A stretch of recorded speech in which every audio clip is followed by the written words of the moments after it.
Espace TV, les grandes gueules, tout sur les dessus de l'actu. Ahmed Camara, Zachary Milimono, Roby, Mohamed Djibril Camara, Moussa Moïsila, Lamine Guirassi forment les grandes gueules. Merci de nous rejoindre dans cette émission Les GG sur Radio Espace. Tous les matins, on vous donne rendez-vous, une manière de mieux comprendre l'actualité, les dessous de l'actu, 1h30. Vous êtes à l'étranger, vous avez la possibilité évidemment d'intervenir via notre site internet, le www.espacefmguinée.info. Dans cette émission, vous avez aussi la possibilité, si vous êtes en Guinée, vous êtes abonné Orange, GG au 8037. L'actualité, c'est ceci, donc les plateformes de la société civile guinéenne vont-elles braver l'interdiction du gouverneur de la ville de Conakry? La question mérite d'être posée ce matin chez les GG, en tout cas tout à l'heure. La décision de la première autorité de la ville de Conakry d'interdire la marche contre l'insécurité programmée pour demain jeudi par ces plateformes est une pilule amère qu'elles n'attendent pas du tout avaler. Eh qu'est-ce qui a bien justifié cette interdiction? Faut-il craindre au bras de fer? La grosse question ce matin chez les GG. Entre autres, nous allons avoir dans ce studio Messé Dansa Kourouma. Il est président du CNOSC. Il va être donc notre invité ce matin. On va s'intéresser aussi à ceci. Le président du bloc libéral était récemment en tournée dans la région forestière. Docteur Faya Milimono était allé constater, en tout cas de visu, les réalités des populations de la forêt. Une tournée qui est intervenue quelques mois après le drame de Womé. On se souvient ce matin sur Radio Espace. Quel constat a-t-il fait sur place? Quel est le quotidien des populations du côté de Womé? Mohamed Djibril était aussi sur place du côté de Womé. On va essayer d'en savoir plus ce matin avec monsieur Faya Milimono. Il est donc président du bloc libéral. Ce matin, Radio Espace en deuil, mesdames et messieurs. Vous l'avez constaté en début d'émission, nous avons laissé couler un petit peu le jingle, dans ce sens que tout simplement, monsieur Khalifa Gassama Diaby a perdu sa maman hier. Nous allons essayer de l'accorder 1 minute de silence pour la mémoire de sa maman.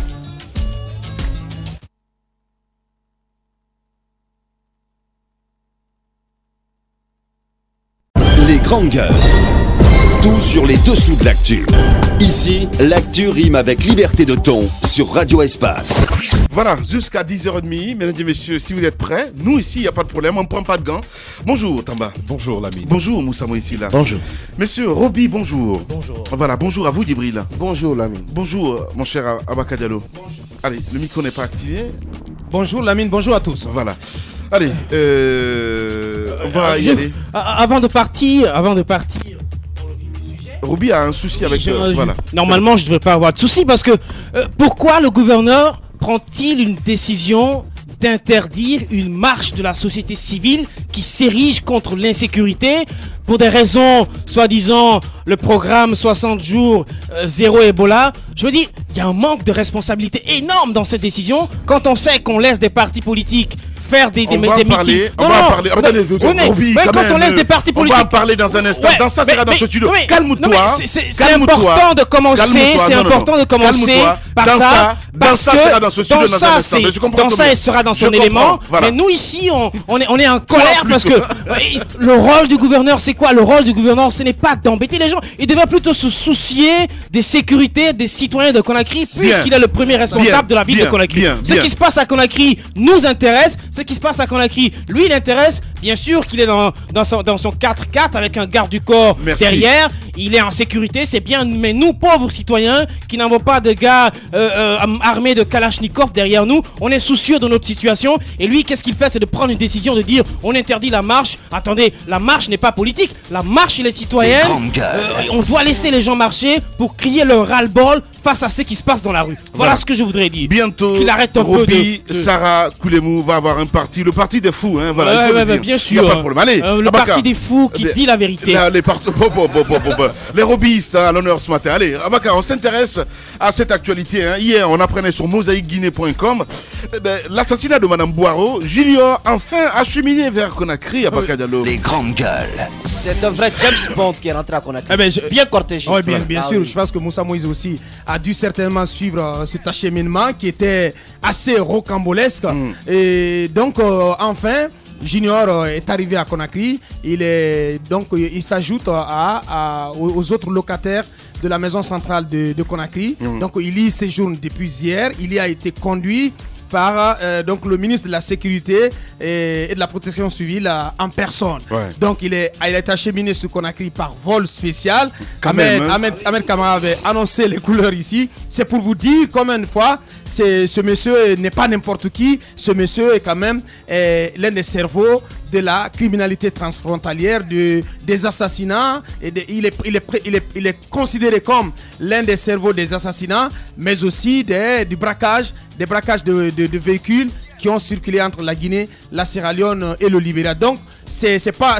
Qu'est-ce qui va se passer? C'est un gros morceau qui tombe dans les filets. C'est un joli coup réussi par la gendarmerie, comme l'a dit Moussa Moïse la dernière fois. Je pense qu'il faut vraiment sécuriser la maison centrale. Il faut sécuriser Mohamed Diallo alias Junior pour qu'enfin on puisse aller jusqu'à un procès pour qu'on puisse connaître la vérité et un tantinet de vérité sur ces différents cas d'assassinat que la Guinée a connus. Avant de donner la parole à Maître Djibril, allez-y Moussa Moïse, qu'est-ce qui va se passer exactement? Maître Djibril saura nous le dire, mais ce que moi je pressens, c'est que il y aura certainement un procès là-dessus et aussi et toutes les questions que je me pose, c'est concernant le nom Junior. Parce qu'il y a eu un procès précédent.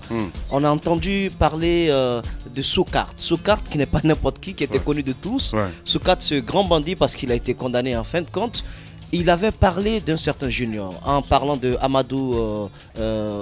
Mohamed Diallo, alias Junior. Est-ce qu'il s'agit du même Junior? S'il s'agit du même Junior, ça veut dire qu'il y a il y a énormément de filets, il y a un réseau véritable derrière, parce que au-delà de ce nom, il a cité le nom d'autres personnes, même en poste actuellement dans les services de sécurité. Je pense que toute la lumière doit être faite. Il ne faudrait pas qu'on étouffe cette histoire. Il ne faudrait pas qu'il disparaisse, ce Junior. Il ne faudrait pas qu'on invente autre chose. Il ne faudrait pas qu'on nous fasse miroiter son arrestation et sa mise en prison du côté de la maison centrale. Il faudrait qu'il y ait un procès et que toute la vérité soit dite, qu'on laisse Junior parler. Parce que réellement, il a des choses à nous dire. Lui-même, il a annoncé les couleurs. Et cette fois-ci, on a envie de tout comprendre. Moi, c'est mon point de vue là-dessus. À mon avis, la machine pénale devrait se mettre en branle. Et bien évidemment, on a... Toute la nuit hier, je parcours un peu. Je suis très heureux. Connais le code pénal, moi je l'ai à la maison. Voilà. Allez, ça s'entrecoupe un petit peu. Mohamed Diaby, le micro là, voilà. Il n'y a pas de problème. C'est important. Je disais que la machine pénale devrait tout de suite se mettre en branle. L'instruction va être ouverte parce que ce monsieur, quand même, c'est un gros bonnet. On a besoin d'en savoir plus. Donc, un juge d'instruction devrait commencer à faire son travail parce que certainement, on attend de lui beaucoup de révélations. Si ce monsieur a été cortégé, convoyé de manière assez rocambolesque, comme le disait tantôt Abouaka, c'est que c'est un monsieur qui doit détenir, qui doit être en quelque sorte le réceptacle de beaucoup de vérités. Alors, un procès au pénal, bien évidemment, devrait s'ouvrir dans les prochaines semaines ou voire dans les prochains mois, et on devrait en savoir davantage sur ce que c'est ce monsieur par rapport à beaucoup de choses.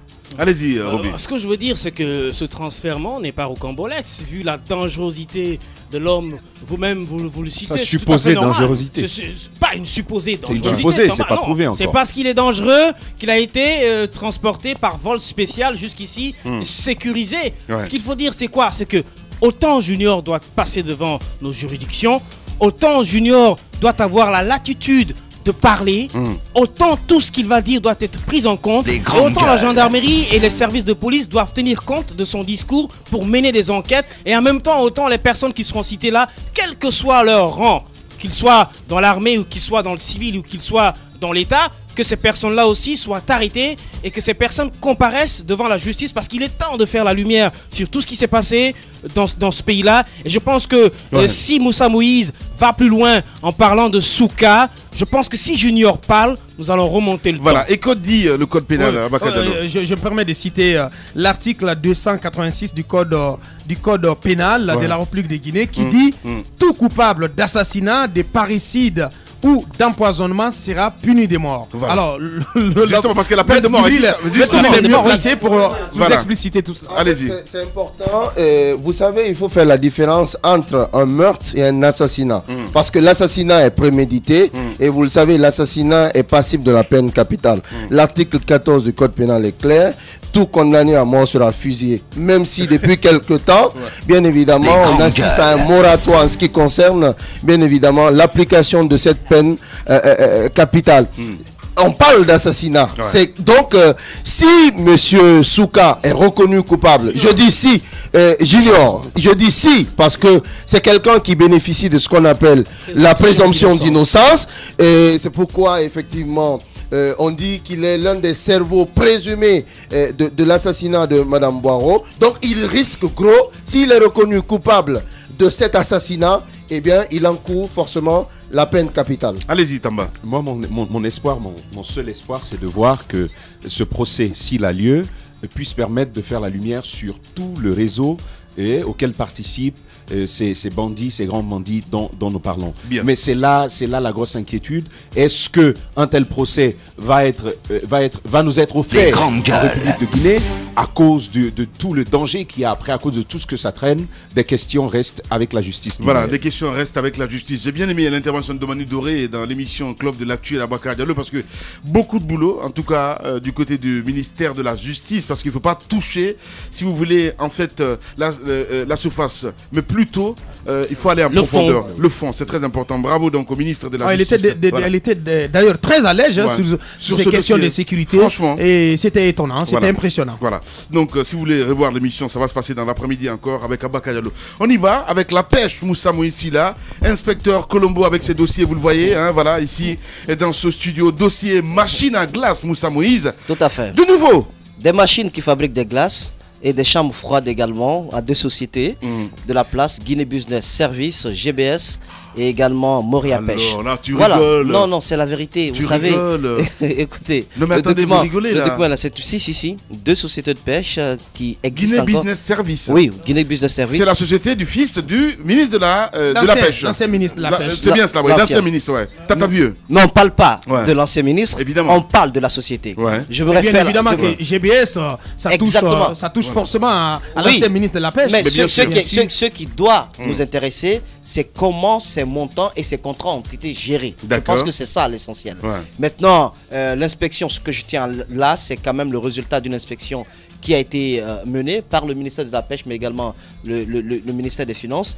Eh bien, on nous apprend que le projet, il y a 2 contrats d'ailleurs. Le premier contrat qui a été donné à la société Guinée Business Service, qui concerne 13 chambres froides d'une capacité de 60 tonnes et qui devrait être installée à Conakry dans la préfecture de Bokeh, Forekaria, Kindia, Kouroussa, Farana, Zérekole, Kankan, Sigri, Labé. C'est un grand projet, c'est un bon projet.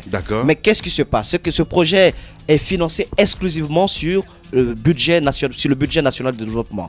Donc pour un montant de 11 milliards 64 millions 139 996 francs guinéens. Incroyable. Donc ces machines à glace, 13 machines à glace, 5 milliards. Les 13 générateurs qui doivent faire fonctionner ces machines, un peu plus de 2 milliards. Il doit y avoir des hangars normalement pour abriter ces machines, ces chambres froides plutôt, qui s'élève à plus de 3 milliards de francs guinéens. Eh bien, vous vous rendrez compte que dans le tableau d'exécution financière pour la réalisation des chambres froides, il y a ici ce que l'État a payé et ce que l'État doit payer. Donc, au niveau des chambres froides, le coût, c'est 5 milliards. Le montant payé, c'est 4 milliards 920 millions 989 998. Donc, il y a une exécution de la part de l'État de 95%.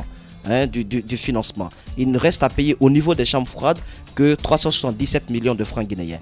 Maintenant, ça c'est au niveau des chambres froides. Donc l'argent qui a été décaissé. Et qu'est-ce qui se passe?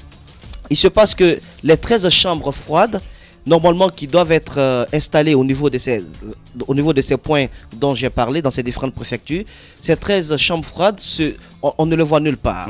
Elles se trouveraient du côté du port autonome de Conakry, depuis la date, depuis septembre 2013, et elle serait en souffrance de surestarie. Donc, parce que stationné longtemps, donc le montant, les amendes dues à cela s'élèverait aujourd'hui à un peu plus de 800 millions de francs guinéens. Et la construction des hangars qui doivent abriter toutes ces machines, la construction n'est à une exécution que de 46,37%. Vous imaginez, non seulement les chambres froides ne sont pas là, mais également les lieux qui doivent les accueillir ne sont pas également prêts. Il y a aussi le cas de Moria Pêche. Moria Pêche qui a a le deuxième contrat. Ouais. Lui, le contrat, c'est 13 fabriques de glace. Il fallait m'étonner quand même, franchement. Hein. 13 fabriques de glace. Ouais. Maintenant... quand même, quoi. Attendez quand même quoi. Oui. Vous me donnez des migraines dans ce pays. C'est pas que je me donne des migraines. Il y a un moment, il faut qu'on étonne un petit peu les gens quoi. Donc c'est un peu dans ce sens. Franchement, à croire qu'il y a une affaire rocambolesque comme ça et que le nom de Mwalim ne sort pas là-dedans, franchement, moi ça m'étonne là. Ça m'étonne pas. Allez-y, vas-y. Et donc les 13 fabriques de glace, c'est le deuxième contrat. La société Moria Pêche qui a ce contrat. Donc il y a 3 machines qui doivent normalement avoir une capacité de 6,5 tonnes et 10 autres d'une capacité de 3 tonnes pour un délai d'exécution de 120 jours. Le montant pour le deuxième contrat s'élève à 5 milliards 999 millions, financé encore par le budget national de développement et portant sur les composantes suivantes. Il y a 13 fabriques de glace à 3 milliards, 13 générateurs également de 77 kVA et 10 à 66 kVA qui s'élèvent à 790 millions de francs guinéens et 13 abris pour les fabriques de glace qui s'élèvent à un peu plus de 1 milliard de francs guinéens. Alors les décaissements se trouvent à un niveau d'exécution de 30%. Mais qu'est-ce que Mwalim a fait? Mwalim n'ayant pas les moyens, selon les informations, parce que j'ai mené l'enquête toute la semaine là-dessus, il aurait contracté une dette auprès d'un opérateur de pêche également de la place. On me parle que ce serait Joliba Pêche, donc de Sorel Doumbouya, qui lui aurait prêté 500 000 $ parce qu'il fallait évidemment sortir ces machines. Mohamed Dabi, essayez de me rappeler Mwalim s'il vous plaît. Voilà. Parce qu'il fallait sortir ces machines du côté du port autonome de Conakry pour ne pas, parce que ces machines étaient aussi frappées de surestarie. Donc il y avait des montants, des amendes à payer à ce niveau. Donc l'État, au niveau des fabriques de glace, des 13 fabriques de glace, a payé 1 milliard 779 millions. Donc l'État n'a exécuté que 30% du montant. Il reste à payer un peu plus de 2 milliards de francs guinéens. Pour les générateurs, pour la construction des hangars, rien n'a été pour l'instant décaissé. Alors, la question que nous nous posons, pourquoi quand les fabriques, les 13 fabriques de glace ont été libérées du port autonome de Conakry, pourquoi ces machines ont pris la direction des locaux de Joliba Pêche, de Sorel Doumbouya? Pourquoi ces machines sont entreposées là-bas? Les grandes gueules. On nous apprend que puisqu'il a contracté cette dette de 500 000 $ et qu'il ne les a pas remboursées, monsieur Sorel Doumbouya aurait alors décidé... Bien. Allez, j'ai Mwalim en direct chez les GG. Ça tombe bien. Mwalim, bonjour. Bonjour mon frère. Voilà, bienvenue sur Espace et chez les GG. On s'intéresse à vous ce matin, Mwalim. Depuis déjà, attendez, quand même, Roby, s'il te plaît. Voilà, allez-y, Moussa ici là. Moria Pêche, par rapport aux 13 fabriques de glace, ces 13 fabriques de glace seraient stockées au niveau de l'établissement de traitement du poisson 6 à Koléa, appartenant à la société Joliba Pêche. Est-ce que Mwalim, vous confirmez cette information? Bien sûr, monsieur le journaliste. Très bien. Alors, est-ce que vous pouvez nous expliquer un peu la genèse de cette histoire? L'État a-t-il seulement décaissé que pour les machines de glace, bien sûr, pour les fabriques de glace, que 1 milliard 779 819 590 000 francs guinéens, donc 30%. Vous confirmez ce montant? Oui, je confirme, oui. Alors, pourquoi, expliquez-nous, pourquoi ces machines ne sont pas au point qui ont été repérées dans les préfectures qui ont été ciblées? Pourquoi ces machines sont sur Joliba? Qu'est-ce que Sorel Doumbouya fait dans cette histoire? Merci beaucoup, mon frère. Et j'ai pris Dieu que Dieu continue à vous grandir, car sans vous, on ne voit pas la vérité dans ce pays-là aujourd'hui. Amin, Mwalim. Allez-y. Avant que je commence, je suis très content de cet appel. Ouais. Avant-hier, on m'appelle, on me dit, ah, Mwalim, on vous attaque à l'espace à cause de 13 fabriques à glace. J'ai dit non. Si c'est à cause de ça, peut-être Dieu va m'aider à avoir mon argent. Mais, Gracie, oui. je vais vous dire que vous allez être fiers de moi parce qu'il y a des milliers de Guinéens qui m'écoutent. Et à travers ça, ils vont savoir qu'il y a des patriotes encore en Guinée. Allez, Moualim, on va aller droit au but, s'il te plaît. Voilà, on va aller droit au but, Moualim. Mon frère, j'ai eu le contrat là. Oui. À hauteur de 6 milliards, quelque chose. Et le contrat a été signé. J'ai reçu que le 30% d'avance de démarrage. Oui. Mais le ministre, à l'époque, Moussa Condé Tatavieux, qui je félicite, tout le monde me connaît, je ne fais pas de démagogue, et m'a demandé de préfinancer, de faire venir ces 13 usines fabriques à glace pour utilité de la bas peuple, puisque dans toute la préfecture de la Guinée, tu ne verras pas un lieu de stockage pour le poisson. C'est en ce moment que je dis, j'ai un ami qui est venu à pêche, je le fais appeler, il a fait un contrat avec moi, je vais vous déposer le copie de contrat qui va jusqu'à dans les 677 000 $. Ouais. Et c'était le prix le moins cher. Pendant qu'il y a l'Internet, le monde est collecté aujourd'hui, on connaît le prix. Quand vous regardez sur l'Internet, de 3 tonnes à 5 tonnes, moins d'1 million d'euros, vous ne gagnerez pas. Tout. C'est pour cela qu'on a fait venir ces 13 fabriques à glace à partir de Chine. De Chine? Oui. D'accord. Par un simple bon de liquidation de 3 milliards 677 millions, signé par le DAF et signé par Madame la contrôle financière et approuvé par une lettre aussi que le directeur général de grands projets avait demandé qu'on me paye. La lettre est partie jusqu'au Trésor. Je vous informe qu'on avait même tiré le OV de 3 milliards 600 et quelques millions. Mais je ne sais pas. En clair, Moualim, c'est que vous voulez me faire comprendre ce matin. Vous citez des montants, à vous entendre, vous êtes un petit peu... Attendez. C'est important. Moualim, je veux juste que l'auditoire comprenne ce que vous dites, c'est très important. À vous écouter ce matin, vous avez dit que Tatavieux vous a demandé de préfinancer ce projet, si j'ai bien compris, et aujourd'hui vous êtes victime, en fait, en quelque sorte, que vous avez préfinancé, malheureusement, c'est la même chanson, vous n'avez pas votre argent, c'est bien cela? Voilà. Mais la question, laisse-moi vous dire, c'est important le parti. Allez-y. Sur le bon de liquidation et la lettre qui a été signée par Talex, en demandant l'administrateur de crédit de me payer, c'est-à-dire le directeur national de Trésor, qui a tiré un OV de 3 milliards 664 millions, je me suis retrouvé avec 1 milliard 600 millions. Et le reste? Et le reste, mon frère, il faut que vous venez de l'enquête. C'est ce que vous êtes en train de faire, Moualim. Il y a une magouille là. Moualim, j'ai l'impression qu'il y a une énorme magouille entre le trésor public et vous-même dans le ministère des Finances, entre tous ceux qui touchent aux espèces sonnantes et trébuchantes. Est-ce qu'il y a une magouille financière autour du montant que vous devriez recevoir? Les 2 milliards restants. Ce que je vais te dire, le Premier ministre m'a appelé.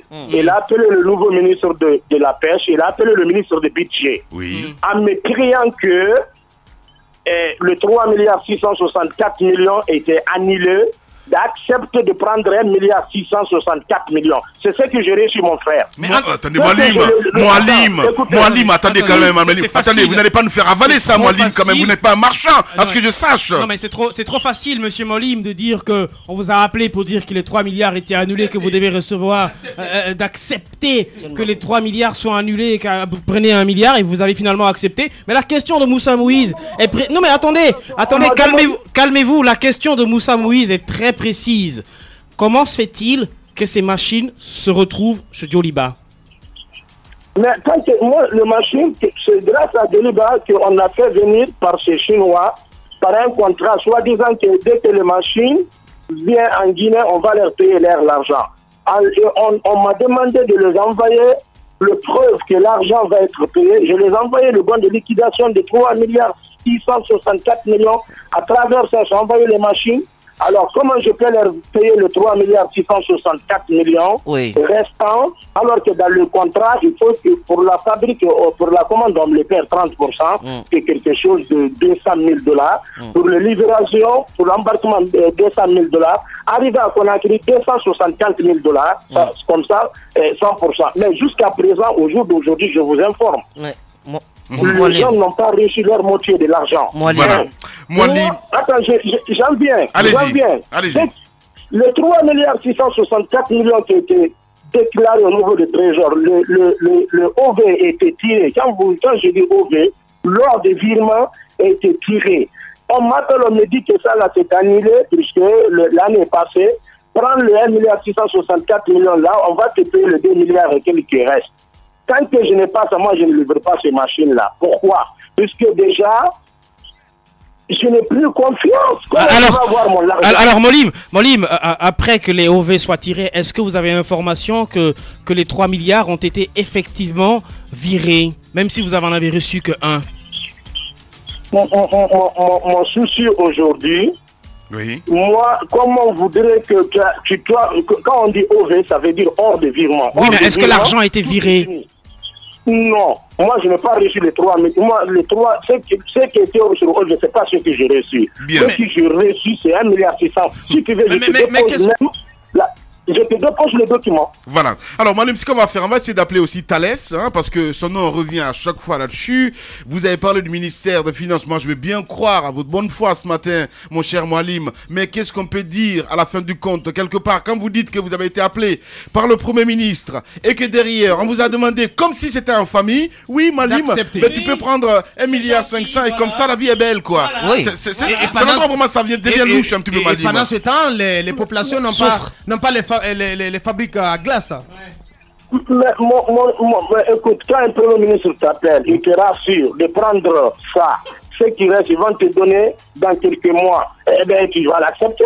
Eh ben voilà. C'est un Premier ministre qui t'a parlé. Eh ben, Malim, vous savez quoi, la dernière fois, on a parlé de vous ici et du Premier ministre Mohamed Saïd Fofana. Vous vous rappelez très bien. On sait qu'il y a des liens, Moussa, osons de dire les choses, c'est très important. Il y a des liens avec Moria Pêche là-dessus, parce que je ne peux pas comprendre que vous avez dépensé de l'argent, Mohalim, que vous avez, tout ce que vous avez dit, que le ministre Tatavier vous a appelé et qui vous a demandé de préfinancer ce projet. Et comme par magie, que le Mohamed Saïd Fofana vous appelle et que vous dites, finalement, à la fin du compte, oui, tu peux te calmer, mon petit, tu vas prendre 1 milliard 500, la vie est belle, Mohalim. Là, ça devient louche, là, Mohalim, franchement. Non, écoutez, je jure sur le Coran. Bien. Le Premier ministre n'a rien à voir, il a voulu faire le bonne foi et de bon père de famille. Non mais selon vous, Malim, selon vous, Malim, vous parlez, on va aller tout doucement, vous parlez d'un OV de 3 milliards et quelques francs guinéens qui ont été effectivement tirés, ce qui donne ordre de virer l'argent. Entre-temps, on vous appelle, gentil Malim, prenez 1 milliard 500, et puis les 2 autres milliards se sont-ils volatilisés dans l'air? Ben, peut-être c'est les diables qui n'ont pas de nom qui ont envoyé. Mohalim, soyons sérieux là, Mohalim. Comment ça les diables, Mohalim? Quand même, c'est pas possible. Allez-y, Moussa Moïse. Mohalim, est-ce que... Oui, Mohalim. Oui. Moi, tant que je n'aurai pas mes 2 milliards, attends. Non, mais Mohalim, quand vous me parlez dans les affaires de diable, Mohalim, c'est grave. C'est ce que j'essaie de vous faire comprendre ce matin, justement. Mais les diables existent. C'est comme ça que je vais dire. Jusqu'à présent, je n'ai pas. Moi, sur OV, il y a 3 milliards 664. Mais c'est 1 milliard 600 que j'ai reçu. Tant que je ne reçois pas le 2 milliards là, je ne libère pas le machine. Je vais vous dire quelque chose. Attends, je vais vous dire quelque chose. Prochainement, nous sommes maintenant là au niveau du tribunal avec les avocats des Chinois, puisqu'ils sont portés plainte contre moi. Et je ne sais pas comment ça va finir. Mohalim, est-ce que vous avez rapporté tout ça? Parce que je comprends très bien, parce que le Premier ministre il est déjà au courant, parce que s'il y a des choses louches là-dessus, Thalès doit être interpellé, parce que je ne peux pas comprendre qu'il y a un ordre de virement depuis de 3 milliards et que vous, finalement, à la fin du compte, c'est 1 milliard 500 que vous avez, comme par magie. Mohalim nous parle de diable ce matin. La vie, elle n'est pas belle.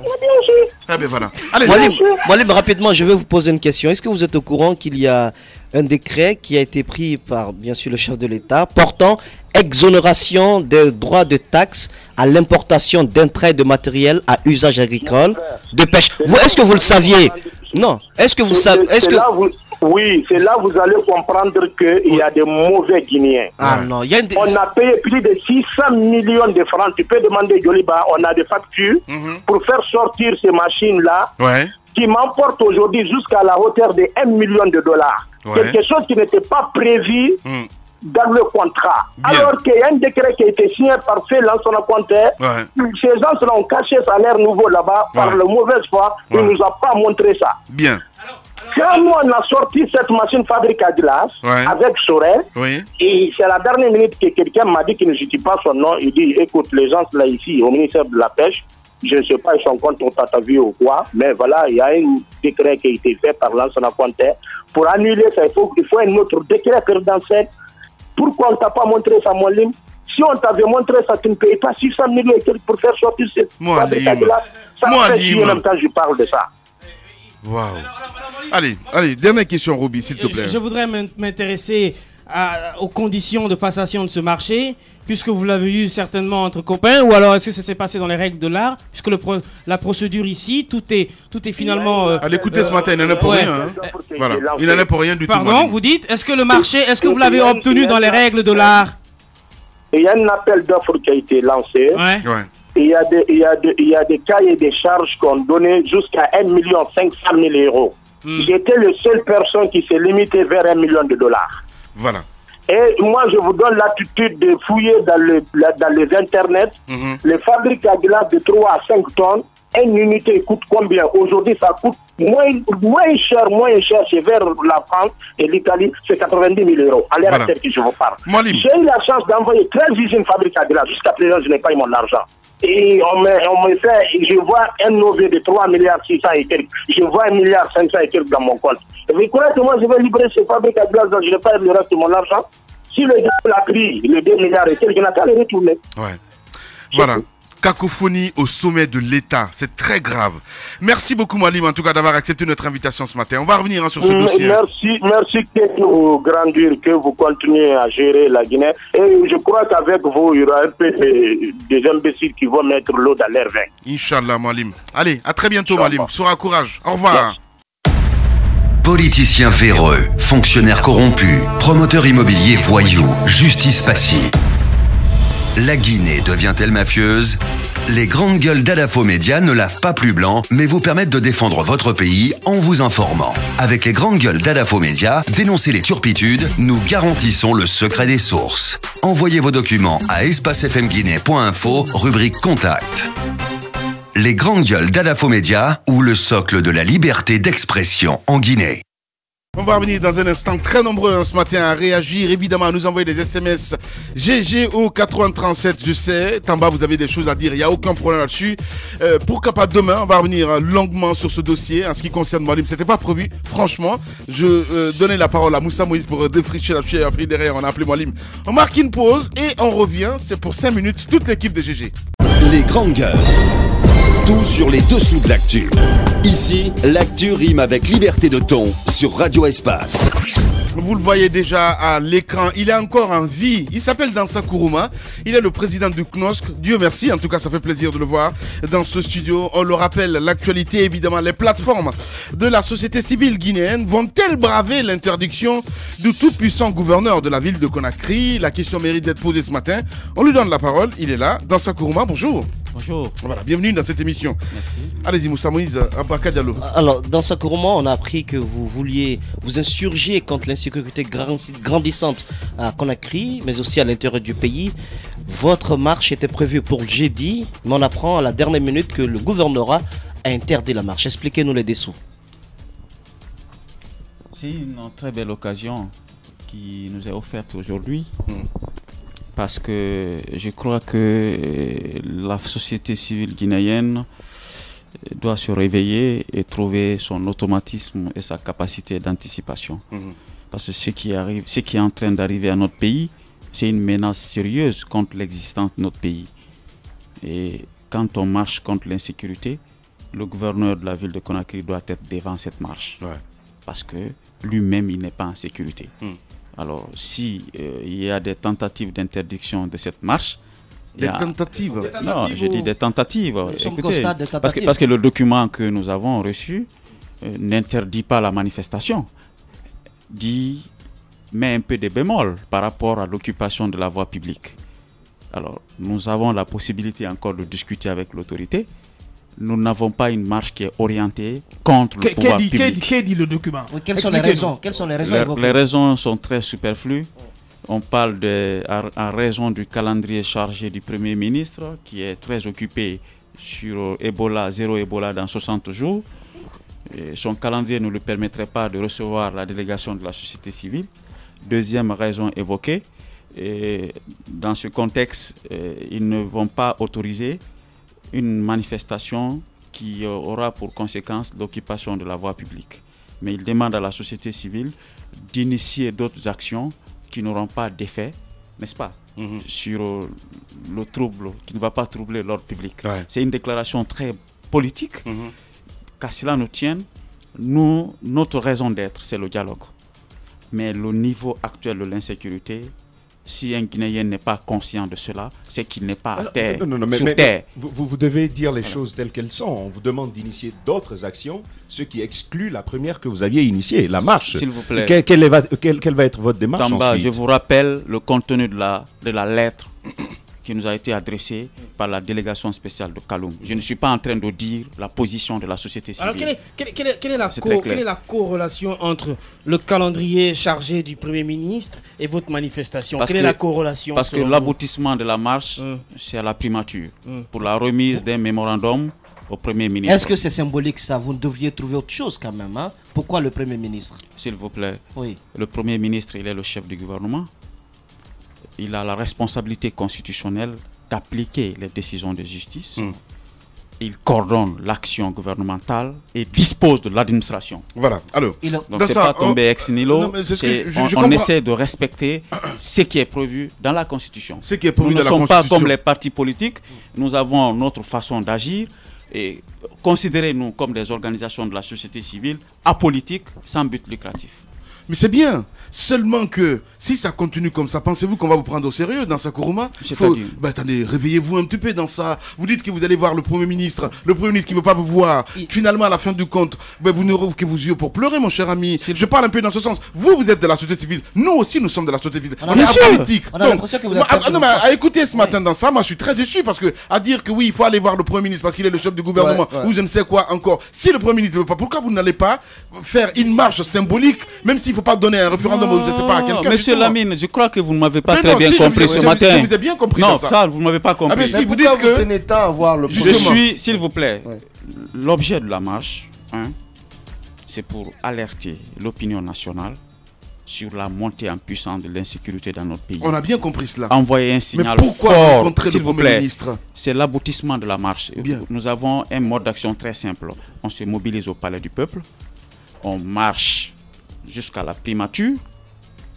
Au arriver à la primature, nous avons un document qu'on va remettre au Premier ministre. Mais est-ce que c'est si nécessaire que vous rencontriez le Premier ministre? Mais justement, c'est la grosse question. C'est ça que la réponse qu'on a reçue à exprimer.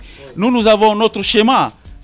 C'est une mesure dissuasive à plusieurs niveaux. Premièrement, c'est le niveau de la mobilisation des citoyens qui vont exprimer un ras-le-bol par rapport à l'insécurité. Et deuxièmement, au-delà de ça, nous sommes une force de veille, d'alerte et de proposition. Nous allons faire des propositions également au gouvernement par rapport à la résolution définitive de la question de l'insécurité. Donc, la marche, elle est maintenue. La mobilisation au Palais du Peuple est maintenue. La remise du mémorandum est maintenue. C'est un programme à 3 niveaux. On n'a pas dit mobilisation au palais, marche pacifique et silencieuse, remise du mémorandum au Premier ministre. Sauf qu'à la fin, même si aujourd'hui, en tout cas, à vous écouter ce matin, le Premier ministre ne peut pas vous recevoir, la marche, vous allez faire quand même la marche. C'est clair et net. À qui vous allez remettre le mémorandum? S'il vous plaît. À qui? C'est bon. S'il vous plaît. À qui vous allez remettre? Nous avons, quand on parle de primature, mon cher Moussa Moïse, je sais que il y a beaucoup. C'est une institution. Je sais bien, mais l'objet du mémorandum. Il y a une certaine symbolique. Quand le Premier n'est pas là, c'est chaud. S'il vous plaît, on ne peut pas imposer au Premier ministre d'être là ou pas. Je suis d'accord. Vous ne pouvez pas, je ne peux pas.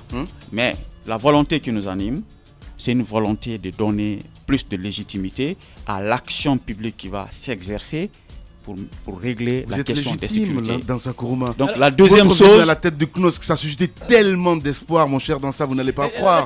C'est pas possible. Voilà, il y a un moment, moi je crois aujourd'hui quand je parle de légitimité, mais non, justement. Lamine, tu me comprends pas. Je te comprends très bien. Quand je parle de légitimité, la légitimité dont il est question, c'est pas à nous. Mais quand on doit régler la question de sécurité dans un pays, ça demande un certain nombre de forces. Parce que les autorités judiciaires ont des insuffisances aujourd'hui. Peut-être ils n'ont pas de moins, ou bien la magistrature ne fonctionne pas normalement, ou bien il y a de la corruption. Mais pour extirper la magistrature de tous ces maux, il faut une volonté politique. Et ça s'exerce par un soutien populaire. Le rôle de la société civile, c'est de dénoncer la question de sécurité, de demander au pouvoir public, tous qui interviennent dans ce processus pour que chacun prenne sa... Et c'est le début d'un mouvement d'ensemble. On ne va pas vite en besoin. On a projeté un rassemblement, un grand rassemblement de tous les républicains, tous les défenseurs, n'est-ce pas, de la République au Palais du Peuple. De là, l'itinéraire est tracé et le message qui sera donné au Premier ministre est déjà élaboré. Bien. Et la boucle est bouclée. Justement, on va sortir un peu au-delà de la question de la forme qui est l'organisation de la manifestation et la mobilisation de la foule. Je vais revenir à la question de fond. Qu'est-ce que vous avez fait comme proposition? Qu'est-ce qui contient ce mémorandum que vous tenez tant à présenter au gouvernement? Les grandes gueules. La seule chose que je voudrais que vous compreniez, marcher dans la rue pour dénoncer l'insécurité, et puis on rentre à la maison. Ça a quel impact politique? Qu'est-ce que contient ce document? Quelle proposition la société civile fait? J'ai seulement un problème. Je veux achever mes idées. Parce que quand je n'achève pas mes idées, vous n'allez pas me comprendre. Allez-y. La première chose que je vais vous dire, marcher dans la rue et retourner à la maison, ça a quel impact? Les gens sont sortis, 10 000 personnes, 20 000 personnes sont sorties, et puis vous rentrez à la maison. Ce n'est pas ça la société civile. On marche non seulement pour qu'on sache que notre action a de l'ampleur, que la population a un ras-le-bol. 2. On est une force de proposition. On adresse au gouvernement un ensemble de pistes de solutions qui peut les aider à régler la question de sécurité dans notre pays. Pourquoi vous n'êtes pas associé dans ça? Pourquoi vous n'êtes pas associé à la marche qu'a tenue récemment? Je veux justement en venir. Une très bonne question. Justement en venir, si vous permettez. Ce qui dérange un peu, c'est quand même cette absence de la société civile par rapport à la question de la sécurité. Il y a eu beaucoup de cas. Pour vous voir revenir maintenant, ce réveil tardif peut sonner comme une marche jalouse, une manifestation pour faire comme une ONG à la marche de laquelle d'ailleurs vous n'avez pas voulu assister d'après les informations. Je suis à l'aise avec ce genre de questions, surtout quand c'est tendancieux. Nous avons été les premiers à projeter une marche pacifique. Le jour des obsèques de Djaouni, les plateformes de la société civile qui étaient présentes ont dit le même jour qu'une marche doit être organisée. Alors, vous parlez de jalousie. Calmez-vous. La deuxième chose qui me semble être importante, tout Guinéen peut initier des actions. Même si les grandes gueules. L'essentiel, c'est l'objectif et la portée de l'action qui est déterminante. Alors, c'est la société civile qui a projeté pour la première fois une marche de protestation, le jour même des obsèques. Deuxièmement, j'ai reçu le courrier de cette jeune organisation qui voulait s'exprimer. À la veille de la manifestation, je les ai demandé respectueusement, les plateformes de la société civile projettent une marche. N'allez-vous pas accepter qu'on se mette ensemble pour qu'on soit encore plus fort? Celle qui m'a déposé la lettre, elle est ici à Espace. Nous agissons. On n'a pas d'intérêt à faire de la jalousie quand il s'agit de défendre l'intérêt national. Plus il y a des patriotes, plus il y a des défenseurs de l'intérêt national, plus la voix porte mieux. Alors expliquez-nous, M. Dansa Kourouma, pourquoi vous ne vous êtes pas associé à cette marche? Pourquoi il n'y a pas eu de représentant, il n'y a pas eu l'ombre d'un seul représentant du CNOSC, parce que la PQ y était. Pourquoi pas un représentant du CNOSC à cette marche? Écoutez, il y avait des représentants du CNOSC, je précise. Seulement en personne, je n'étais pas là. La lettre m'a été déposée à la veille. J'avais une activité à Fria, organisée par une organisation à Fria, qui m'ont déposé la lettre 2 semaines avant la marche. J'ai reçu la lettre de la marche à la veille de la marche. Et j'ai pris soin d'expliquer j'ai dit, va dire à Moussa Yero, je suis partant et je soutiens l'action. Mais nous aussi, nous projetons une marche le lundi. Est-ce que ce n'est pas la peine qu'on se retrouve ensemble, on coalise pour que ça soit plus ample. J'ai plus soin d'expliquer. Mais si Moussa Hiro a marché, c'est une très bonne chose. Je l'ai appelé au téléphone pour féliciter. Dans un pays, on peut marcher tous les jours. Tant que les aspirations qu'on défend ne sont pas acquises, on peut continuer à marcher. Voilà, 2 minutes, allez-y. Vous aviez projeté de marcher le lundi. Eux, ils ont décidé de le faire samedi. Oui. Pourquoi vous n'avez pas été à la manifestation? Parce que tout simplement, la dame vous a dit qu'elle ne souhaitait pas s'associer à vous le lundi. Pourquoi vous n'avez pas été à la manifestation? Écoutez, alors que vous auriez pu être la question que tu poses est très simple. Oui. Ce n'est pas du fait qu'elle n'a pas voulu s'associer aux plateformes. Mais écoutez, toutes les grandes plateformes de la société civile guinéenne ont décidé de marcher lundi. Voilà. L'association devait s'intégrer dans ce programme global parce que l'initiative a été prise par les plateformes de la société civile. Dans ça, voilà. Pas l'inverse. Vous pouvez rapidement le problème n'est même pas là, Lamine. Le problème se trouve sur le mot message, sur le mot d'ordre et les valeurs que nous défendons. C'est les mêmes valeurs qu'on marche le même jour ou 2 jours, 1 semaine, 1 mois après, ça donne les mêmes effets. C'est ça le plus important. Allez-y Moussa. Beaucoup trouvent que la société civile aujourd'hui, le CNOCS en l'occurrence, n'a plus de force. Vous n'avez plus de force de mobilisation. Vous êtes fracturé. Non, mais on parle de politisation, d'avoir. Oui, mais il faut se dire la vérité. C'est son droit, là même. Mais j'ai envie de comprendre dans ça.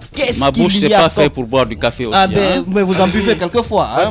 Et qu'est-ce qu'il y a au sein du CNOCS? Qu'est-ce que vous avez de nouveau à présenter au peuple de Guinée qui a quand même perdu confiance en sa société civile, qui est beaucoup plus proche de la société politique. Confiance. Depuis que Dansa est là, je vous fais confiance. Comment rassurer les gens? Tu as toujours les mêmes argumentaires. C'est mon avis. Tu as toujours les mêmes analyses. Parce que ça ne change pas. S'il vous plaît. Changez. Tu dis que ça ne change pas parce que tu ne sais pas. Apportez-moi les gants, s'il vous plaît. Allez-y. Je précise déjà à mon frère Moïse que tu es en dehors de la réalité. S'il vous plaît, depuis le 8 février 2014, le CNOCS a changé. Nous avons aujourd'hui 2400 bureaux de district. Il n'y a pas une partie de la Guinée, un territoire de la Guinée où il n'y a pas un bureau du CNOCS mis en place selon un congrès transparent. Représentativité nationale, 80% du territoire, on l'a. Et deuxièmement, l'expérience dans la conception, la mise en œuvre des programmes, 14 années d'expérience. On a connu des difficultés dans le parcours d'une organisation, même d'une entreprise personnelle. Il y a des hauts, il y a des bas. Mais le CNOCS d'aujourd'hui, c'est un CNOCS totalement rénové autour des vraies valeurs. Vous dites qu'on ne se manifeste pas. Aujourd'hui, les premières manifestations qui se sont passées en Guinée, c'est le CNOCS qui l'a organisé. Aujourd'hui encore, on parle d'insécurité. Nous nous manifestons. Chaque fois que la Guinée est confrontée à des réalités nationales et que l'élite politique n'assume pas son rôle, la société civile monte au créneau. Aujourd'hui, on ne dit pas que le CNOCS il est comme avant, mais l'essentiel est que c'est un nouveau leadership. C'est des hommes engagés qui sont à la tête de cette... Et nous sommes loin de toute tendance politique. Voilà, ça, il faut que ça soit clair. On va revenir dans si tu as des preuves, il faut les exhiber. Non, voilà. Dans ça, en tout cas, merci beaucoup d'être passé dans cette émission. Dans Sakuruma, qui était donc notre invité. On va revenir dans un instant, mesdames et messieurs. Une pause de 10 minutes et toute l'équipe, on va se retrouver. On va essayer de faire lecture de quelques SMS aussi et des mails que nous recevons. Les jeux continuent sur Espace. Politiciens véreux, fonctionnaires corrompus, promoteurs immobiliers voyous, justice passive. La Guinée devient-elle mafieuse? Les grandes gueules d'Adafo Média ne lavent pas plus blanc, mais vous permettent de défendre votre pays en vous informant. Avec les grandes gueules d'Adafo Média, dénoncez les turpitudes, nous garantissons le secret des sources. Envoyez vos documents à espacefmguinée.info, rubrique Contact. Les grandes gueules d'Adafo Média ou le socle de la liberté d'expression en Guinée. Les grandes gueules. Tout sur les dessous de l'actu. Ici, l'actu rime avec liberté de ton sur Radio Espace. Notre deuxième invité s'est installé dans ce studio. Et bien sûr, c'est Dr Faya Milimono, le président du Bloc libéral. On va l'interroger dans un instant, mais évidemment, on s'intéresse évidemment à nos auditeurs sur la toile, mais aussi sur cette plateforme GGO 8037. Beaucoup qui interviennent ce matin. Badembo, Diaby, c'est comme vous voulez. On y va là-dessus avec ces messages que nous recevons en direct. Bonjour, Lamine Dansa est un démagogue. Il n'a rien à dire il n'a qu'à se taire, hein, c'est Kaké qui nous envoie ce message. Salut les grandes gueules, à cause des chambres froides et fabriques de glace, les gens se sont partagés des milliards. Calo, jeune pêcheur, qui nous envoie ce message donc en direct. Ces sociétés civiles, c'est une foutaise, hein, voilà. Lui, il le dit, il fallait attendre que les criminels les cibles pour marcher. Elle ne pense qu'à elle, et non au bas peuple, hein, voilà. C'est Aliou Gombo Diallo qui nous envoie ce message. Kouz Dansa, la famille s'invite aussi hein, là-dedans. Kouz Dansa, suis le bon chemin, que Dieu te protège. Touré de Sangoya qui nous envoie donc ce message. Fasseli Mara nous dit, dites-nous mon ami Dansa, la criminalité étant un fait de société, qu'est fait la société civile guinéenne depuis contre ce fléau, car tous les jours on tue les gens. Bonjour les grandes gueules. Fasseli Mara qui revient encore les amis, rien n'est clair dans cette histoire d'usine de glace. Moualim entretient le flou autour de ce marché. Cherchez Moussa Moïsila. Bonjour les GG, c'est Dialomadi ou Dian, Corin Dalin, voilà, le message n'est pas venu au complet. Lui il nous écoute du côté de l'AB, hein, c'est bien cela. Nous avons Zoumanigi aussi qui nous envoie ce message du côté de Zéré Corée où on est écouté hein, sur 101.7, exactement sur Liberté FM. Salut les GG, venez voir Gamal, pire qu'une porcerie, et il dit surtout les latrines. Bon, il n'y a pas de problème. Allez, Roby va essayer de faire un saut là-bas, ou pourquoi pas d'Ibril, hein, voilà, il n'y a pas de souci. Avec plaisir. Voilà. Allez, on part avec cet autre message, mon cher Roby. Nos cadres ont des costumes avec des poches troué, signé Alassane Saoudatou, donc qui nous envoie ce message. Et cet autre message, et je reste là-dessus parce qu'il y en a tellement. Bonjour les grandes gueules, je présente mes condoléances, à notre éminent ministre, M. Diaby, hein, par Oumar Kobala Barik, donc qui nous envoie ce message en direct dans notre émission. Je le disais à l'entame, mesdames et messieurs, le président du bloc libéral donc était récemment en tournée. Dr Faya Milimono était allé constater aussi la population pour capable de visu les réalités des populations de la forêt. Une tournée qui est intervenue donc quelques mois après le drame de Womé. Et quel est le constat sur place? Quel est le quotidien des populations? Entre autres, des questions que nous posons ce matin à Dr Faya Milimono, l'autre Milimono, pour l'interroger. C'est bien sûr Zachary Milimono. Voilà, docteur Faya, bonjour. Oui, bonjour. Bienvenue dans les Grandes Gueules. Une tournée à double visée. C'était d'abord une tournée d'implantation de votre parti politique à l'intérieur du pays, mais aussi une tournée où vous constatez le vécu de quelques populations. Un retour sur vos traces. Tout à fait. D'abord, je vais commencer par m'acquitter d'un devoir, celui de présenter les condoléances à notre frère et ami Gassama Diaby, qui vient de perdre sa maman. Je souhaite que son âme repose en paix. Et aussi, c'est l'occasion qui m'est donnée pour la première fois depuis qu'on m'a annoncé l'assassinat cruel d'un frère, Terno Aliou Diaouné. Il a été un grand frère à l'école normale supérieure de Mania. C'est l'occasion de dire les condoléances à la famille, au peuple de Guinée et souhaiter que son âme repose en paix et que pour une fois on casse avec l'impunité, qu'on sache finalement la conclusion de l'enquête qui va intervenir. Eh bien, nous avons été en région forestière, effectivement, pour valider les nombreuses structures que nous avions déjà. On a fait toute la région forestière, y compris la majorité des sous-préfectures, parce qu'on ne s'est pas limité simplement dans les centres urbains. On est allé aussi dans les sous-préfectures, même dans les districts. Là-bas, nous avons validé nos structures et nous avons constaté qu'en fait, la Guinée, c'est aujourd'hui une situation lamentable pour les populations guinéennes. Nous avons été voir les gens qui se plaignent en fait d'Ebola. Pourquoi Ebola ne quitte pas la région forestière? À chaque fois qu'on nous dit que Ebola a commencé à reculer, c'est d'autres foyers que nous entendons, etc., etc. Mais Guékédou, c'est fini là.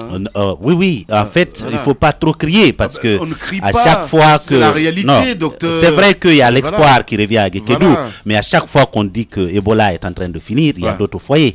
J'étais en Zéro Corée lorsque un autre foyer s'est déclenché à Lola. C'était de la peur. En fait, la peur, c'est la caractéristique première aujourd'hui des gens dans cette région. Et là, si quelque chose n'est pas fait, malheureusement, en Guinée, lorsque les populations réagissent, quand il s'agit de Conakry ou d'ailleurs, les réactions ne sont pas les mêmes du côté de l'État. Sinon, les gens vivent très très mal en région forestière. On a été en Omé, par exemple, où la vie est en train de revenir petit à petit. J'ai été particulièrement très bien accueilli par les populations qui sont déjà revenues au village. Et c'est l'occasion de leur dire, puisqu'ils sont à l'écoute, un grand merci pour l'accueil qu'ils ont réservé à notre délégation. Ils nous ont donné un gros coq, n'est-ce pas? Il faut reconnaître que... Vous avez reçu un titre aussi? Bien entendu, j'ai été nommé affectueusement Nyankwe, c'était à Ngomé et à Zogota, là où on a tué aussi en 2012. Là-bas, les populations m'ont nommé Labilé Zogo. Zogo, ça veut dire le maître, initiateur. Alors, ça, c'est un grand titre dans la forêt sacrée. D'où d'ailleurs le poids physiquement. Mais ce que je voudrais dire, la région forestière est une région très enclavée, on le sait. Les gens sont coupés du reste de la Guinée du point de vue information. Première question, comment les gens perçoivent le message anti-Ebola depuis Conakry? Ça, c'est une première question. Deuxième question, juste après vous, il y a le ministre d'État Papa Kouli qui s'est invité aussi dans la région. Il est là-bas d'ailleurs. Est-ce que c'est la chasse en forêt qui a commencé entre les différents partis politiques qui viennent de là? Originaire de la forêt. Originaire de là. Est-ce que c'est la chasse en forêt qui a commencé? Ce qui est clair, c'est que ce que j'ai constaté sur place, c'est que Espace est en train de faire un excellent travail. Parce que beaucoup de communications que j'ai faites à partir d'Espace ont été à la lettre suivies. Les gens m'ont raconté avec le détail près. C'est dire que le travail que vous êtes en train de faire est en train d'être apprécié dans la Guinée profonde. Parce qu'il y a des endroits en région forestière où on n'écoute pas la RTG. Pas parce que les gens ne veulent pas écouter ces mensonges, mais parce qu'on n'arrive pas à capter la RTG. Ça, c'est pour vous dire que c'est une autre Guinée, en fait. C'est une autre Guinée parce que c'est la région oubliée, si vous voulez. On y envoie simplement les canons pour tuer. On y envoie seulement les militaires pour violer, pour tuer, etc. etc. Ça, c'est la région véritablement oubliée. C'est ce que nous avons constaté sur le terrain. Alors, oui, c'est le moment d'aller vers la forêt. Je sais que mon frère Papa Kouli est là-bas. Je suis certain qu'il n'aura pas un accueil aussi chaleureux que celui que j'ai eu. Ça, je suis presque sûr de cela. Voilà. Est-ce qu'aujourd'hui, dans cette dynamique de chasse aux voix, dans la perspective des prochaines élections, est-ce que vous avez constaté une quelconque présence de l'autre parti qu'on dit en train de monter en puissance, le MPD de Paul Moussa Diawara, parce que, osons dire les choses, vous chassez dans le même électorat. Non, l'ami. Allez-y. Il s'agit de l'univers. Sauf qu'ils n'utilisent pas les mêmes fusils. Il s'agit de l'univers kissien, de l'espace kissien. Vous y êtes rendu. Est-ce que vous avez constaté la présence ou l'effet de ce parti politique sur place? En fait, on entend beaucoup plus parler de MPD sur Espace que sur le terrain. J'étais à Kissidougou, j'ai parcouru beaucoup de sous-préfectures de Kissidougou. Je n'ai pas entendu parler de MPD. Je suis allé à Gekedou, la même chose. Je ne suis pas par ailleurs celui qui s'inscrit dans la lutte politique ethno-stratégique, non. Je suis en train de proposer un projet de société à la Guinée tout entière et les Kissi font partie. Pour moi, je l'ai toujours dit sur les ondes, c'est comme insulter la conscience des Kissi que de leur dire de me suivre simplement parce que je suis Faya. Voilà. Tout à fait. Je veux qu'ils me suivent parce que j'ai un projet de société qui peut faire avancer notre pays. Alors, ces guerres-là qui se font dans les médias, sur le terrain, les populations sont en train effectivement de voir autre chose. Comme le dit l'autre originaire de la forêt, c'est le terrain qui commande. C'est tout à fait. Allez-y, Moussa. Docteur Faya, deux questions. La première, vous êtes allé à l'intérieur du pays, vous avez dû constater que le développement est en marche à l'intérieur, parce qu'on nous apprend qu'il y a des infrastructures qui sont en construction. Vous avez dû remarquer qu'il y a un changement, parce qu'il y a longtemps que vous n'avez pas fait ce genre de tournée. Deuxième question, c'est aussi par rapport à l'électorat. Est-ce que vous avez senti la présence réelle du parti au pouvoir dans les différents endroits où vous êtes allé, parce que le président Alpha Condé passe au premier tour? Oh les mains. D'abord, quand on dit que le développement est en région, ça c'est un peu blasphémé. Moi, j'ai parcouru beaucoup de routes. C'est rempli de poussière, de fossés, etc., etc. En fait, je n'ai pas fait que la forêt, j'ai fait aussi la Haute-Guinée. On pourrait penser qu'en Haute-Guinée, on est en train de faire quelque chose. Mais c'est la même chose, la même misère. je veux dire un langage de sagesse, des sages de Cancan, quand je suis allé chercher les bénédictions auprès d'eux. Ils m'ont dit, la prière aujourd'hui en Guinée, c'est que Dieu nous donne un leader qui va faire que aujourd'hui soit meilleur à hier. Parce que tous les jours, nous regrettons hier. Ça veut dire quoi? Ça veut dire que la présidence de Professeur Alpha Condé, c'est aussi un autre regret pour les populations, y compris celle de Cancan. Vous comprenez? Donc, la situation, quand on parle de développement, oui, il y a eu quelques peintures qu'on a mises sur les vieilles maisons, un peu en zéro Corée, mais je n'ai vu aucun changement dans la majorité des endroits que j'ai visités, parce que je ne me suis pas limité qu'au centre-ville. Je n'ai pas été simplement en zéro Corée centre. J'ai fait, comme je l'ai dit, j'ai fait couler. Je suis allé à Samoé, je suis allé à Kobela, je suis allé à Palais, etc., etc. Mais là-bas, ce sont des populations qui se débrouillent elles-mêmes. Ouais. Et c'est pour cette raison, quand vous dites que le développement est à l'intérieur, eh bien, peut-être que le développement est passé une fois à l'intérieur, quelques moments, mais pas depuis que le professeur Alpha Condé est là. Ouais. Wow. Et quand vous dites que le professeur Alpha Condé peut être élu au premier tour, j'ai entendu cela, j'étais à l'intérieur, je dis, c'est de bonne guerre. En fait, Alpha sait que s'il n'essaye pas d'encourager ses supporters en disant « je peux gagner », eh bien, il peut baisser les bras. Parce qu'à l'intérieur du pays, je vais vous dire, la situation n'est pas aussi favorable à l'opposition que maintenant. Ouais. Ah oui? Que maintenant. Ils ont les préfets, bien sûr. À l'intérieur, ils ont les préfets, ils ont les gouverneurs, les sous-préfets, etc., etc. Mais au cours de mon passage, j'ai dit à tous les militants du bloc libéral ce qu'il faut faire avec les préfets, les sous-préfets et les gouverneurs au moment des élections. Ouais. Qu'est-ce qu'il faut faire? Ce qu'il faut faire, je suis allé avec le code pénal, la charte des partis politiques, et je veux faire en sorte que ce document soit dans toutes les structures du parti. Bien. Parce que désormais, un préfet ne va pas se lever pour dire vous n'allez pas manifester ici parce que le préfet n'est pas compétent pour interdire une manifestation. Donc, il faut que les militants à la base sachent exactement ce qui sont les droits des partis politiques, les devoirs des partis politiques, pour éviter que ces petits princes se prennent pour des rois, n'est-ce pas? Mais la majorité à l'intérieur du pays, ce sont des analphabètes. Comment vous faites? Vous allez traduire ça en langue ou carrément... Écoutez, nous avons des gens qui savent lire et écrire dans toutes nos structures et qui font... On parle de la majorité. Non, je sais. Voilà. Cette majorité sera touchée par les structures qui comportent en leur sein des intellectuels. Donc, ils vont expliquer en langue et cela va permettre... Écoutez, quand je suis allé à Guékédou, par exemple, le préfet qui est à Guékédou, je dois dire qu'il est maintenant sur une chaise éjectable. Ouais. Parce que comme Boukari, il va s'en aller peut-être d'ici les élections. C'est de Farana qu'il m'a dit que je n'étais pas la bienvenue à Guékédou. J'ai dit, même votre président ne peut pas le dire, à plus forte raison vous. Eh ben. Je suis arrivé là. Je suis allé le voir, par respect pour les institutions. Je suis allé le voir. Et qu'est-ce qu'il me dit? Il n'y a pas de problème, tu peux aller. Mais pendant que je sors pour aller à Kassadou, il appelle tous les sous-préfets pour leur dire ne le recevez pas. Je suis allé à Kassadou. J'étais en plein meeting quand le secrétaire communautaire est venu. Il dit est-ce que vous avez un ordre de mission? Je dis oui. Est-ce que ça a été visé par le préfet? J'ai dit non. Il dit non, vous ne devez pas tenir le meeting. J'ai dit monsieur, je ne veux pas être dérangé. La structure locale du bloc libéral s'est adressée à la municipalité de Kassadou. Je suis venu, j'ai 7 lettres avec moi. Je n'ai pas vu un seul écrit de l'autorité de Kassadou, l'autorité compétente de Kassadou, me disant que je ne pouvais pas tenir un meeting à Kassadou. Je dis donc, je connais mes droits.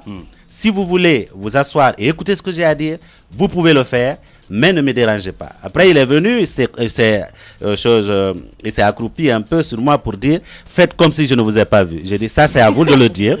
Alors, j'ai continué mon chemin. À Fangamandou, on a tenté la même chose. Quand le sous-préfet m'a dit, puisque le préfet n'a pas signé votre ordre de mission, vous n'avez pas... J'étais dans son bureau avec une autorité municipale. J'ai dit, l'autorité municipale a reçu la lettre de la structure de mon parti ici. Montrez-moi le document que l'autorité compétente a envoyé à ma structure pour dire que je ne peux pas faire un meeting ici. Alors donc, j'étais encore en meeting quand le préfet de Guékédou, il a compris que les gens ne sont pas en train de suivre ses instructions. Il a demandé à me parler. J'ai dit, monsieur, dites-lui de m'attendre. Si j'ai le temps, je vais l'appeler. Je suis en train de m'adresser à des gens plus sérieux. Ouais.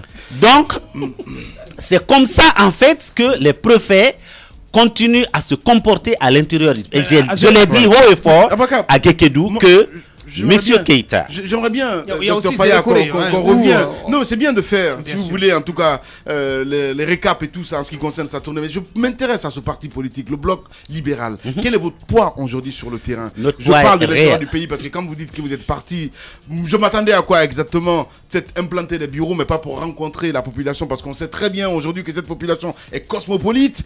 Vous n'allez pas me dire, Papa Koli, il l'a rappelé tout de suite, il est aussi sur le terrain du côté de Guékédou. On a ce monsieur aussi qui dit le terrain qui commande, Jean-Marc Téliano. Voilà, dites-nous concrètement, qu'est-ce que vous avez fait sur le terrain? Est-ce que vous avez installé des bureaux? Aujourd'hui, est-ce qu'on peut se dire que Dr Faya Milimono, du côté de la forêt, parce que c'est là-bas où vous venez, c'est pas une manière d'être régionaliste ni quoi que ce soit, à se dire que vous avez la possibilité aujourd'hui, s'il y a les élections en tout cas cette année, voilà, c'est aussi simple que ça. Tout à fait, ça je peux vous le dire. Vous savez, le BL ne dit pas de la démagogie. Depuis que je passe sur les ondes ici, quand je dis des choses, ça se vérifie. Qu'est-ce que vous avez fait concrètement? Ce que nous avons fait, c'est que nous avions déjà les structures sur le terrain, je viens de vous le dire. Mais les structures du BL doivent être validées au regard des critères qui apparaissent clairement dans notre statut. Comment vous mesurez le poids de votre électorat? Est-ce que c'est à l'aune des installations des bureaux ou c'est à l'aune de la mobilisation? Écoutez, d'abord, les adhésions surtout, c'est important. Bien entendu. Parce qu'on apprend qu'il n'y avait pas foule lors de vos meetings. Écoutez, je vais vous dire. Ouais. Je peux vous faire passer certaines vidéos, vous regardez et puis vous prendrez vous-même le pouls des choses. Je vais vous montrer certaines vidéos pour vous dire qu'effectivement, les populations étaient sérieuses à rencontrer le Bloc libéral et à nous dire, nous nous engageons. Les adhésions, est-ce que vous avez des chiffres aujourd'hui? Bien entendu, nous avons des adhésions. Je ne peux pas vous dire exactement au moment où je parle. Combien? Non. Ah ben si, vous êtes le président. Vous comptez combien de militants à ce jour? Ah ben non, attendez, non, c'est pas la question. Moi, je parle des adhésions. Les adhésions, ce sont les adhésions qui grossissent les rangs des militants. À travers les cartes de partis politiques, on peut estimer. Si vous voulez savoir, la base de données de notre marche vers la rupture en 2015, à la fin du mois de janvier, nous étions à un enregistrement qui atteignait 128 000 personnes. Où engagées. Ça exactement? Pardon? Sur toute l'étendue du territoire. C'est pas mal pour un jeune parti politique. Vous comprenez? Oui. Et nous sommes, et c'est un plan qui est en cours. Tous les mois, ce chiffre doit doubler. Si vous voulez savoir combien nous sommes à la fin de ce mois de février, eh bien, comptez que chacun de ces militants travaille aujourd'hui inlassablement à amener une personne au moins au parti, n'est-ce pas, avant la fin de ce mois. Donc, à la fin de ce mois de février, nous serons au moins 250 000 personnes. Et ça, c'est tous les mois que nous le faisons. Je vous crois aux paroles, docteur. Franchement, c'est qui est bien. Vous pouvez rentrer dans nos bases de données. Il n'y a pas de tapage dessus. Par exemple, quand on voit, il y a Abakar qui parlait d'un parti tout à l'heure. Voilà, MPD, donc je ne sais pas trop. Quel parti, ça. Franchement, je ne sais pas. Je ne connais pas du tout le parti. Dites-nous, docteur. C'est le parti des Paul. Ah, ben d'accord. Paul Moussa Diawara. Allez, ça existe. Dites-nous. Ça fait fleurer, ça. On s'en souvient. Je peux, Abakar, s'il te plaît. Voilà. Laisse-moi partir avec la question, s'il te plaît. Est-ce qu'aujourd'hui, votre parti, le Bloc libéral, a reçu en fait des partisans du pouvoir de Sidia Touré, de Cellou Diallo? Écoutez, nous n'avons pas parlé de ça. Je sais qu'il y a beaucoup de partis. Non, c'est important. Écoutez, c'est important de vous dire, il y avait des cartes. Si vous allez chez moi, peut-être Silla va deux fois chez moi, je peux lui montrer certaines cartes de partisans. Mais bien sûr, parce que quand les gens viennent, et puis ils apportent les cartes des partis dont ils étaient membres. D'accord. Vous comprenez? Nous avons ça à la maison. Nous ne voulons pas simplement faire. Non, docteur, c'est important. Mais dans nos la politique, quand même. Écoutez, même dans la région de Cancan, ça fait beaucoup de victimes. Il y a des gens qui ont effectivement quitté d'autres partis politiques pour rejoindre le bloc libéral. Ceci est clair aujourd'hui. Ouais, mais Lamine, c'est important de s'intéresser à la situation de Womé. Je présume que c'est une sous-préfecture que vous avez visitée et qui a été meurtrie ces derniers temps par le drame que nous connaissons. Et il y a eu par la suite l'installation d'un nouveau sous-préfet. Aujourd'hui, est-ce que la confiance est revenue entre les autorités sous-préfectorales et les populations sur place? Bon, je dois dire que quand je suis arrivé à Ngomé, le sous-préfet lui-même n'était pas là-bas. Il était en formation à Kindia, mais le sous-préfet adjoint était là qui assurait l'intérim du sous-préfet. La première chose que j'ai constatée, c'est que le sous-préfet que j'ai trouvé était très discret au cours de mon passage à Ngomé, celui qui assurait l'intérim du sous-préfet.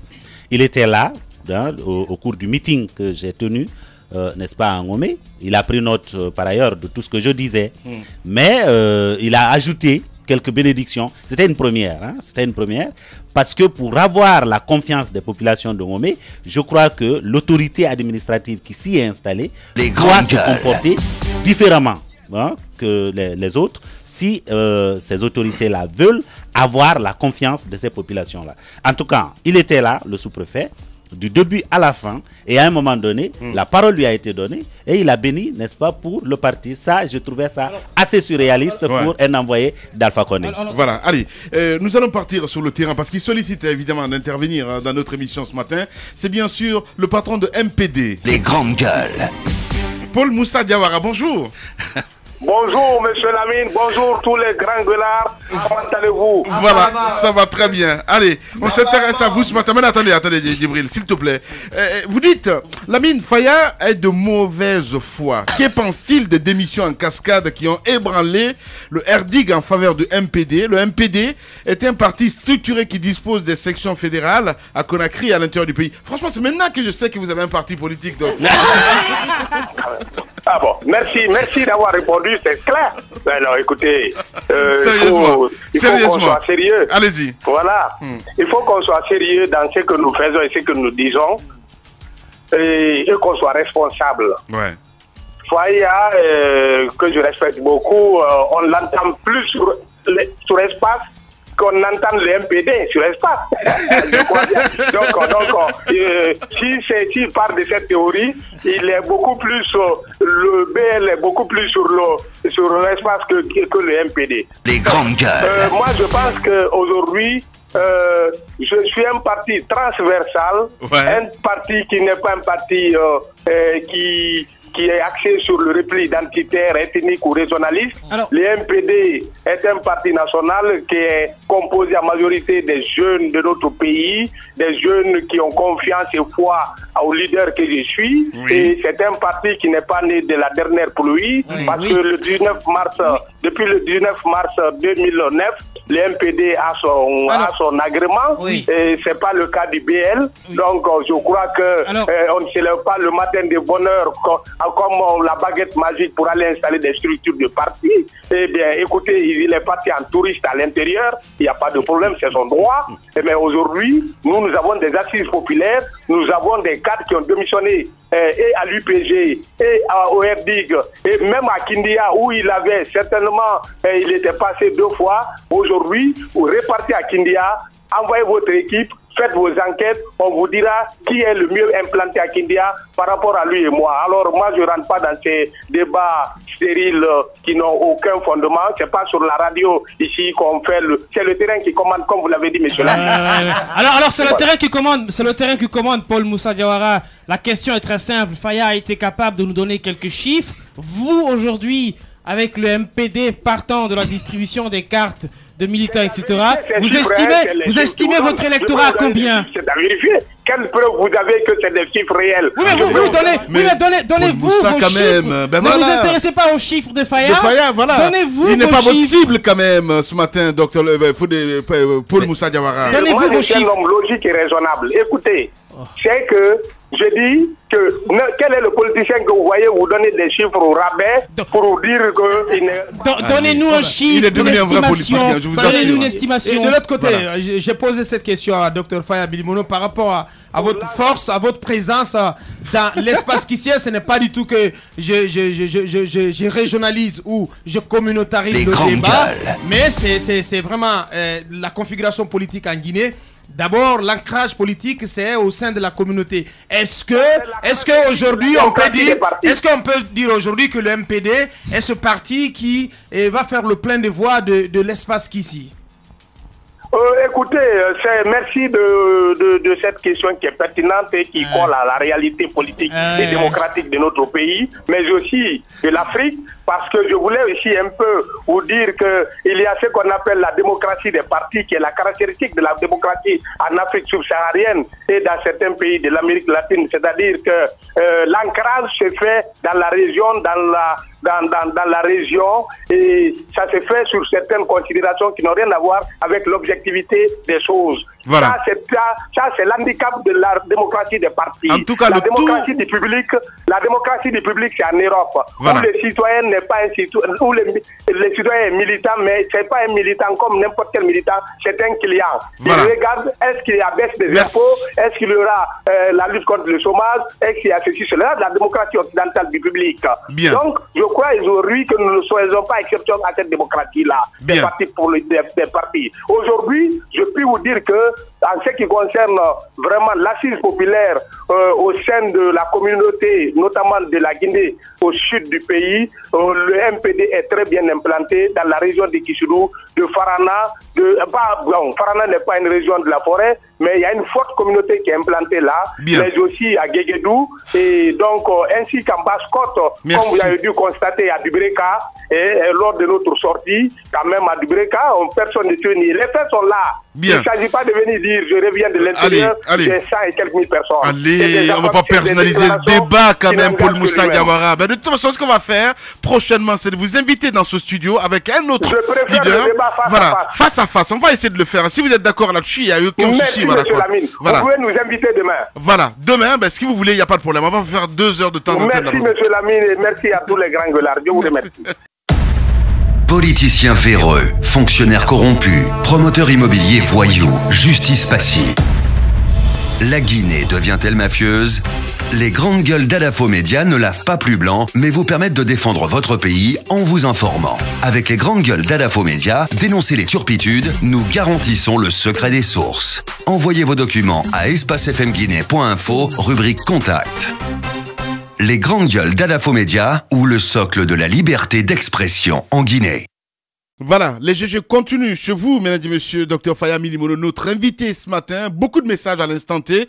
On va y aller. Franchement, le docteur est un poids. Il faut le dire, c'est important. Faya, nous pouvons plaire. C'est le foutaise qui nous envoie ce message. S'il dérange autant, je me dis vraiment que le pouvoir en place doit porter des gains. Allez-y, Moussa Moïsi, là. Dr Faya, parlons bilan du professeur Alpha Condé. Nous sommes en 2015, échéance électorale. Expliquez-nous, 2015, comment vous appréhendez tout cela? D'abord, la première chose que les Guinéens vont retenir du professeur Alpha Condé en 2015, c'est que dès qu'on évoquera le nom Alpha Condé, les gens vont penser à Ebola. Donc, ça c'est la première chose. Ça, c'est son bilan. Il en a fait une opportunité, je crois. Et il a dit sur les ondes, aujourd'hui, nous sommes en train de mourir. Plus de 2000 personnes sont déjà mortes.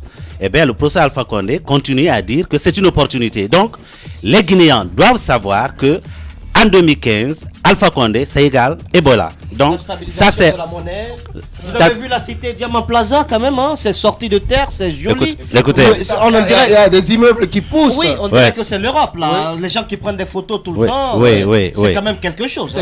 Écoutez, si vous voulez que je fasse des plazas quand je deviens président en donnant les terres qui appartiennent à des gens qui sont en train de crier, qui sont en train de crier comme dans un stade plein et personne ne les écoute. Écoutez, ça c'est de l'argent qui vient d'ailleurs. On est en train de vendre, de donner même cadeau nos terres, de brader nos terres. Je peux vous faire pousser une centaine en un an de ce genre de choses. Vous comprenez? Ceci n'est pas un bilan pour le professeur Alpha Condé. la réelle question qu'on doit se poser aujourd'hui, est-ce que le Guinéen mange autant qu'il mangeait il y a 6 ans? Il se soigne autant qu'il se soignait il y a 6 ans? Ce sont ces questions qu'on a besoin de se poser aujourd'hui. Les routes que nous avons, le professeur Alpha Condé avait promis aux Guinéens qu'en 6 mois, il allait électrifier la Guinée. Il a dit sur les ondes que lui, il a investi dans le domaine de l'énergie, ce que tous les gouvernements avant lui n'ont pas investi. Mais aujourd'hui, on n'a pas le tour-tour à Conakry. Et le tour-tour n'existe pas à l'intérieur du pays.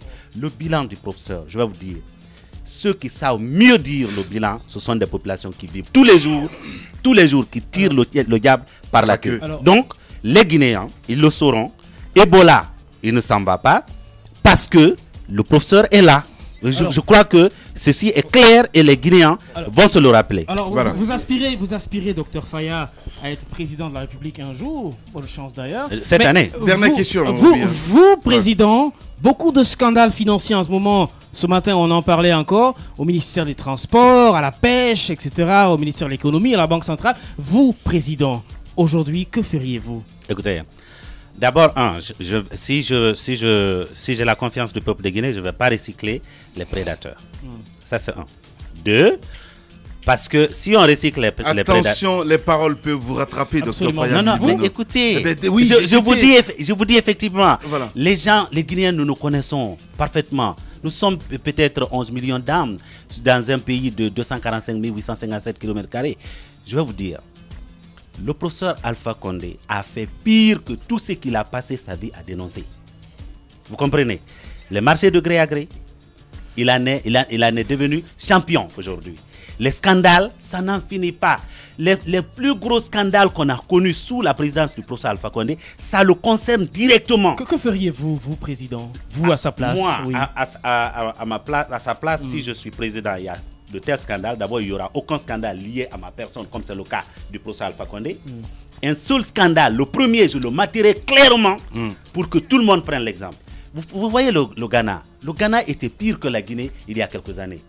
Quand Rawlings est passé par là, il a dit aux Ghanéens, faites la différence entre votre poche et les caisses de l'État. Voilà. Le premier à faillir, il a tapé dessus. Je crois que le Ghana est aujourd'hui meilleur qu'à la Guinée. Mais le professeur Alpha Condé a été le premier à prendre 700 millions de dollars. Aujourd'hui, il n'a pas encore justifié cet argent.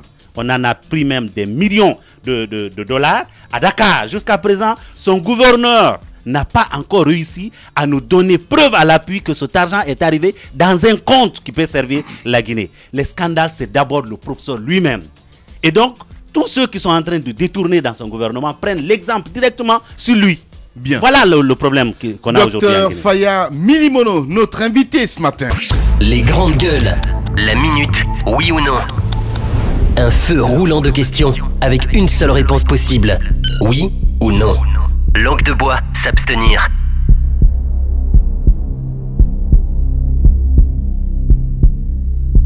J'ai envie de dire devant Dieu et devant les hommes, évidemment. On y va là-dessus, mon cher Tamba. Alors, Dr Faya Milimono, des échéances électorales approchent, pour la présidentielle notamment. Le BL sera-t-il candidat? Oui ou non? Le parti va décider. Allez, docteur, quand même, sa langue de bois. Non, mais j'ai dit encore une fois, je suis démocrate, Lamine. Je ne peux pas, le parti, je ne suis pas le président directeur général, je ne suis que le président du parti. Vous comprenez? Alors, est-ce que le parti sera candidat ou pas? J'ai dit, le parti le dira le moment venu. Bien. Moussa Moïsila. La question de la candidature unique au sein de l'opposition, vous trouvez que c'est une question opportune? Oui ou non? Non. Allez-y, Roby. Des rumeurs vous disent tomber dans l'escarcelle de M. Sidia Touré et l'UFR. Oui ou non, c'est vrai? Qu'est-ce que tu veux un rapprochement. Voilà. Je suis proche de tous les partis politiques. Oui ou non, docteur? Oui ou non, docteur?